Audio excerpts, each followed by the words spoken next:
Hello and welcome to Chapter 1. I'm going to give you a brief overview of Chapter 1 as well as highlight some important aspects that you need to know for the first module.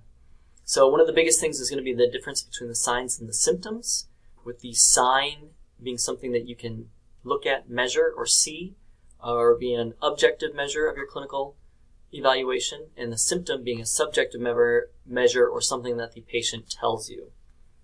One of the important factors for you to understand is going to be the difference between the diagnostic reasoning and clinical decision making, and that's found on Chapter 4. You also need to know the different stages of disease prevention and the role of the athletic trainer in those different stages. In the primary, to reduce risk factors; secondary, which is early detection; and tertiary, which is limiting the establishment of the disease. So make sure you really review those to understand the sign, the symptom, the clinical diagnostic reasoning and the clinical decision making, and the role of the athletic trainer in the different stages of disease prevention. One of the other aspects that's going to be very important for you is understanding the medical history and how it plays into your clinical reasoning and diagnostic reasoning. So how that actually goes into you making an assessment.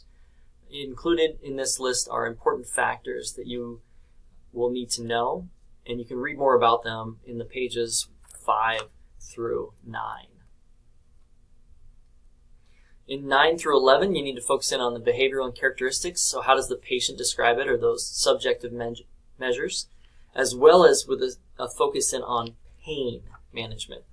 So this pain tells us a lot about what's going on and what system is actually affected.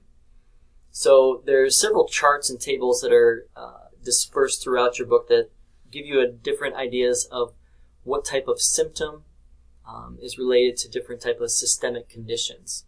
Also, what type of pain is related to different types of conditions. So make sure that you're reviewing that and you understand the differences between acute and chronic, constant and intermittent pain, as well as the different pain sensations that are found in the different systems. Or in Table 1-10, specifically, it says the different systems of vascular, neurogenic, musculoskeletal, and emotional.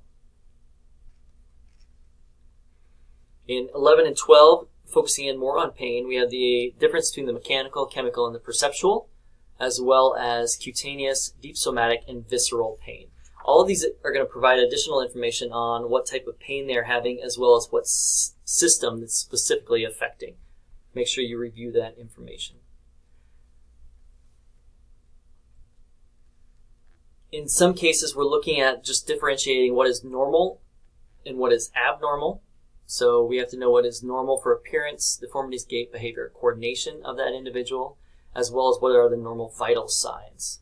So make sure that you're reviewing that information on pages 11 and 12 of what is normal versus what is abnormal. We talk about percussion, auscultation, and palpation.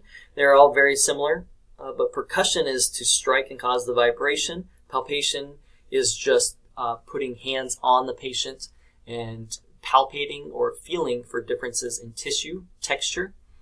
And auscultation is actually using the stethoscope to hear what's going on inside the body.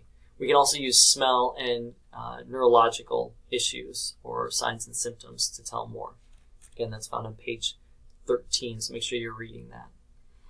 In pages 13 through 14, we look at more cranial nerves, deep tendon reflexes, dermatomes, and myotones. If you refer back to the web link videos, you'll see that there's one specifically on each one of these conditions, cranial nerves, dermatomes, and myotones, to help you review that and to provide just a different perspective on how you can use memory techniques to understand those better. You will need to know these for the exam. In page 14, we have some of the red flags. So what is in an urgent medical referral, what is a psychological referral, and what are medical emergencies? So, and this is starting with table 112.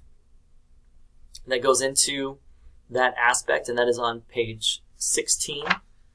On page 16 also we have table 113.